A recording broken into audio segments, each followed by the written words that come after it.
ম্যাগাজিনে তারেক রহমানের যে সাক্ষাৎকারটি প্রকাশিত হয়েছে তা নিঃসন্দেহে এই মুহূর্তে রাজনৈতিক অঙ্গনে বেশ আলোচিত হচ্ছে। দেশে ফেরার পর এটি তার কোনো প্রথম সাক্ষাৎকার কোনো গণমাধ্যমকে দেয়া, এবং নিঃসন্দেহে আমরা এটুকু বলতে পারি এই সাক্ষাৎকারে তারেক রহমান তার রাজনৈতিক এবং অর্থনৈতিক দৃষ্টিভঙ্গি যেভাবে তুলে ধরেছেন তা অবশ্যই প্রশংসার দাবিদার। কিন্তু যে বিষয়ে একটু কথা বলতে চাই তা হচ্ছে টাইম ম্যাগাজিনের এই লেখার বাংলা অনুবাদ আমাদের বিভিন্ন গণমাধ্যমে যেভাবে প্রকাশিত হয়েছে হাতে গোনা 2-4টি ছাড়া এই মুহূর্তে অন্তত যে দুটি বিষয় গুরুত্বপূর্ণ এবং বিতর্কিত হতে পারে সেই দুটি বিষয়ই অ্যাভয়েড করে যাওয়া হয়েছে। কি কারণের পিছনে আমি জানি না, আমি সে বিষয়ে আসছি। তারেক রহমান ভিন্ন ধাঁচের কিছু কথা তুলে ধরেছেন, প্রতিশ্রুতি দিয়েছেন বাংলাদেশের আগামী ভবিষ্যৎ বিনির্মাণে, বিশেষ করে অর্থনৈতিক জায়গা থেকে। তিনি বলেছেন ভূগর্ভস্থ পানির স্তর রক্ষায় 12,000 মাইল খাল খনন করা হবে, পরিবেশ রক্ষায় বছরে 5 কোটি গাছ লাগানো হবে, রাজধানী ঢাকার বায়ু দূষণ কমাতে 50টি নতুন সবুজ এলাকা তৈরির পরিকল্পনা বিএনপির রয়েছে, বড় বড় বিনিয়োগকারীদের আকৃষ্ট করতে উদ্যোগী ভূমিকা নেওয়া হবে, তরুণদের কর্মসংস্থানের ব্যবস্থা করা হবে, বেসরকারি হাসপাতালের সঙ্গে অংশীদারিত্বের মাধ্যমে স্বাস্থ্যসেবা উন্নত করা এবং কারিগরি শিক্ষার মাধ্যমে শ্রমিকদের দক্ষ করে গড়ে তোলা হবে। এগুলো আমার কাছে অন্তত খুবই ইম্পর্টেন্ট। গতানুগতিক যে কথাগুলো বলা হয় সেই সব প্রতিশ্রুতির বাইরে এগুলো খুবই কার্যকরী পরিকল্পনা। যদি সত্যি বিএনপি ক্ষমতায় এসে এগুলো বাস্তবায়ন করতে পারে অবশ্যই সেটি উল্লেখ খুবই গুরুত্বপূর্ণ। এবং তারেক রহমান আরেকটি কথা বলেছেন এইসব বিষয়ে, তা হচ্ছে তিনি তার পরিকল্পনা যদি 30% বাস্তবায়ন করতে পারেন তাহলে দেশের অগণিত মানুষের সমর্থন তিনি পাবেন। এটি হচ্ছে সবচেয়ে বড় কথা। অন্য কারোর মতন শতভাগ প্রতিশ্রুতি পূরণ করা হবে, এ করা হবে, সে করা হবে, সেই ধরনের কথার ধার তিনি ধারেননি।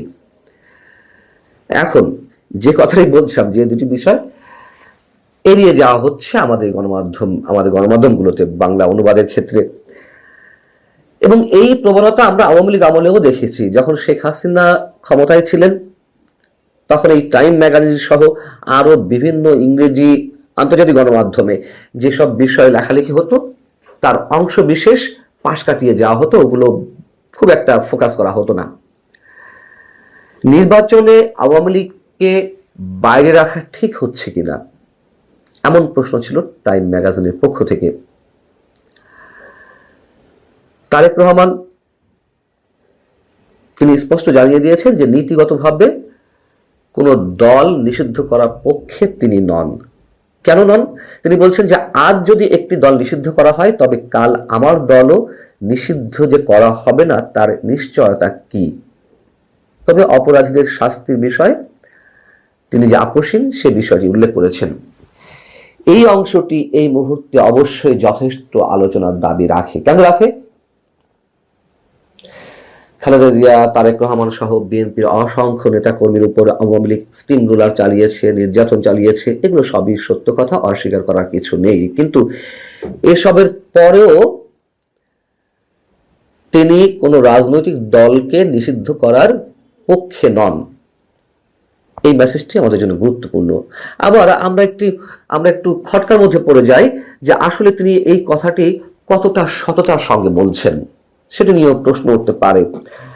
আওয়ামী লীগকে নির্বাহী আদেশের মাধ্যমে নিষিদ্ধ করার যে দাবি উঠেছিল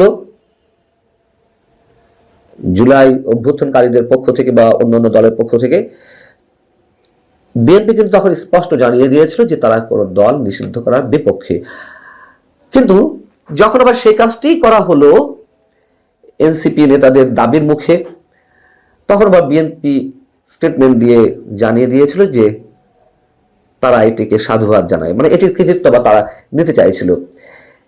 বাস্তবতা তখন এমনই ছিল, বিএনপি যদি দৃঢ় অবস্থায় থাকতো না এটি করা যাবে না তাহলে হয়তো ইউনূস সরকার এটি করতে পারতো না এবং আওয়ামী লীগের রাজনৈতিক কার্যক্রম নিষিদ্ধ হতো না। আওয়ামী লীগের শীর্ষ রাজনীতিবিদরা পলাতক, দুর্নীতিবাজরা পলাতক, তাদের বিচার অবশ্যই দেশের প্রতিটি সুবুদ্ধি সম্পন্ন মানুষ চান, এতে কোনো সন্দেহ নেই। কিন্তু রাজনৈতিক কার্যক্রম নিষিদ্ধ না করলে তো অন্তত এই নির্বাচনে অংশ নিতে পারত। এবং সেই জায়গা থেকে এই নির্বাচন যে অনুষ্ঠিত হওয়ার আগেই তুমুলভাবে বিতর্কের মধ্যে পড়েছে, এটি তো পড়তো না। আওয়ামী লীগ এই নির্বাচনে অংশ নিলে নিঃসন্দেহে হারতো। কত আসনের ব্যবধানে হারতো সেটা অন্য কথা, হারতো এটুকু নিশ্চিত করে বলা যায়, চোখ বন্ধ করে বলা যায়। কিন্তু সেই সুযোগটি বিএনপি নিতে পারল না। কেন? যে এটির পক্ষে অবস্থান নিলে, মানে আওয়ামী লীগকে নিষিদ্ধ করা যাবে না এই বিষয়ের পক্ষে অবস্থান নিলে হয়তো জুলাই অভ্যুত্থানকারীদের বিরুদ্ধে চলে যাওয়া হয়, বা এই যে তরুণরা তারা বিএনপিকে কতটুকু সাপোর্ট করবে সেটা নিয়ে একটা কনফিউশনের মধ্যে বিএনপি নিঃসন্দেহে ছিল। কিন্তু যদি সত্যিই আওয়ামী লীগ নির্বাচনে হতো, লাভটা তো অবশ্যই বিএনপির হতো। একটা ক্রেডিবল নির্বাচন আমরা পেতাম। যেই কৌশলটি আওয়ামী লীগ করে এসেছে গত তিনটি নির্বাচনে, এবং যে কারণে যথেষ্ট বিতর্কের মধ্যে পড়েছে, সেটি তো আর এবার হতো না। এবং এই কথাটা এখন চারিদিক থেকে উচ্চারিত হচ্ছে যে এই নির্বাচন, যে একতরফাভাবে নির্বাচন অনুষ্ঠিত হতে যাচ্ছে, তার মধ্য দিয়ে বিজয়ী দল সরকার গঠন করলে সেই সরকারের স্থায়িত্ব কতদিন হবে। এবং পাশাপাশি আরো অনেক ধরনের ডিজাইনের কথা তো আমরা জানতে পারছি, বা নানানভাবে উচ্চারিত হচ্ছে যে এই যে হ্যানা ভোট, তার মধ্য দিয়ে যে সংসদ গঠিত হবে সেটি গণপরিষদ হিসেবে দায়িত্ব পালন করবে প্রথম 6 মাস, সেই 6 মাস এই ইউনূস সরকার কন্টিনিউ করবে। সেই 6 মাসের মধ্যে আবার মিস্টার ইউনূস সাহেব তিনি কি কি ডিজাইন আঁকবেন তা নিয়ে নানান ধরনের সন্দেহ রয়েছে। অতএব এই জায়গা থেকে বিএনপির সবচেয়ে বড় ভুল এই মুহূর্তে এসে এটি যে তাতে কোনো নিশ্চয় বিভ্রান্তি থাকার কথা নয়।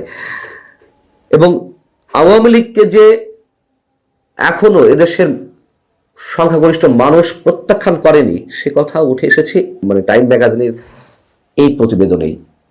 আটলান্টিক কাউন্সিলের সিনিয়র ফেলো, দক্ষিণ এশিয়া বিষয়ক, যিনি রাজনৈতিক নানান বিষয় তুলে নিয়ে আসেন তার ব্যাখ্যার মাধ্যমে, সেই মাইকেল কুগেলম্যান বলছেন যে দেশের চলমান অর্থনৈতিক পরিস্থিতি যদি অব্যাহত থাকে তাহলে হাসিনার শাসন ব্যবস্থার প্রতি মানুষ আকৃষ্ট হতে থাকবে আরো বেশি। তারেক রহমানের বিরুদ্ধে দুর্নীতি এবং অপশাসনের অভিযোগ ছিল, সেটিও টাইম ম্যাগাজিন উঠিয়ে নিয়ে আসছে। এখানে বলা হচ্ছে যে 2008 সালের দিকে বাংলাদেশে নিযুক্ত সাবেক মার্কিন রাষ্ট্রদূত জেমস এফ মরিয়র্টি তিনি কয়েকটি তার বার্তা পাঠিয়েছিলেন ওয়াশিংটনে মার্কিন স্টেট ডিপার্টমেন্টে। সেটি উইকিলিক্স ফাঁস করেছিল। উইকিলিক্সে ফাঁস করার তথ্যে বেরিয়ে এসেছিল যে এখানকার মার্কিন দূতাবাস ওয়াশিংটনে মেসেজ দিচ্ছে, গোপন তার বার্তা দিচ্ছে যে তারেক রহমান গণতন্ত্রের জন্য হুমকি, তাকে কোনোভাবে বিশ্বাস করা যায় না। আরো অনেক আপত্তিজনক পড়া করার শব্দ সেখানে লেখা ছিল, যেগুলো এখন আমি নতুন করে উচ্চারণ করতে চাই না। তো সেই বিষয় নিয়েও টাইম ম্যাগাজিন তারেক রহমানের কাছে প্রশ্ন রেখেছিল, এবং এটি সাহসের বিষয়। তারেক রহমান সেটি অস্বীকার করেননি। তিনি স্বীকার করে নিয়েছেন যে হ্যাঁ, এরকম গোপন বার্তা পাঠানো হয়েছিল। তার বক্তব্যের মধ্য দিয়ে সেটি বেরিয়ে আসে। কিন্তু তিনি বলছেন যে তারা তো কিছু প্রমাণ করতে পারেনি। এখন প্রশ্ন হচ্ছে, দুর্নীতি বিষয়ে তারা কিছু প্রমাণ করতে না পারলেও যুক্তরাষ্ট্রের যেই মনোভাব তারেক রহমানের প্রতি ছিল তার কি কোনো চেঞ্জ এসেছে? সে বিষয়টি আমাদের কাছে এখন রহস্যের মতন। তার কারণ গত কয়েকদিন আগে ওয়াশিংটন পোস্টে একজন মার্কিন কূটনীতিকের বক্তব্য নিয়ে যে রিপোর্টটি প্রকাশ হয়েছে সেটিও আমরা সবাই জানি। যুক্তরাষ্ট্র জামাতকে ক্ষমতায় দেখতে চায়।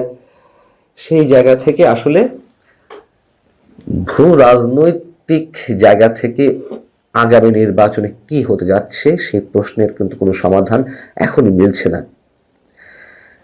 আরেকটা বিষয় সেটি হচ্ছে, টাইম ম্যাগাজিন এই প্রতিবেদনে বলছে যেই ক্ষমতায় আসুক না কেন ভারতের সাথে সম্পর্ক মেরামত করা তার অগ্রাধিকার হবে। ভারতের সঙ্গে বাংলাদেশের 2500 মাইল দীর্ঘ সীমান্ত বিশ্বের দীর্ঘতম সীমান্তগুলোর মধ্যে একটি, যা ভারতকে বাংলাদেশি পণ্যের জন্য প্রাথমিক স্থল পরিবহন রুট এবং তুলা, শস্য, জ্বালানি, শিল্প উপকরণ এবং বিদ্যুৎ সহ আমদানির একটি প্রধান উৎস করে তুলেছে।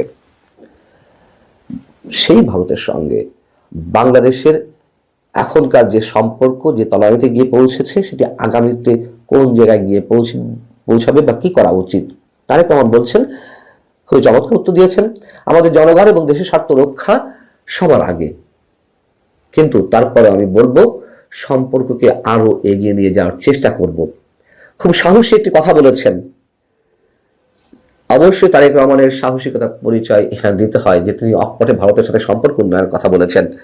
যদিও সেই দক্ষিণ এশিয়া বিষয়ক বিশেষজ্ঞ মাইকেল কোগেলম্যান বলছেন যে তারেক রহমানের মতো কেউ প্রকাশ্যে নয়াদিল্লিকে আলিঙ্গনের আহ্বান জানিয়ে বিশাল রাজনৈতিক ঝুঁকে নিচ্ছেন কিনা সেটি ভেবে দেখা দরকার। যদিও মাইকেল কুগেলম্যান অনেক বড় বিশ্লেষক, অনেক বড় বোদ্ধা হতে পারেন, কিন্তু আমার মনে হয় এটি তারেক রহমান সাহস করে বলেছেন, এটি তার রাজনৈতিক অন্যতম দূরদর্শীদের পরিচয়। তখন সবাই ভারত বিরোধিতার রাজনীতিকে পুঁজি করে আগামী নির্বাচনী বৈতরণী পার হতে চাচ্ছে। কেউ প্রকাশ্যে বলছে না ভারতের সাথে সখ্যতা গড়ে তোলার বিষয়টি তারেক রহমান বলতে পেরেছেন, এবং এটাই বাস্তবতা। যে যেভাবে ধরুন না কেন, একটা বৃহৎ প্রতিবেশী রাষ্ট্রের সঙ্গে তুমুল শত্রুতা বজায় রেখে কখনো এগিয়ে যাওয়া সম্ভব নয়। ভালো থাকুন সবাই।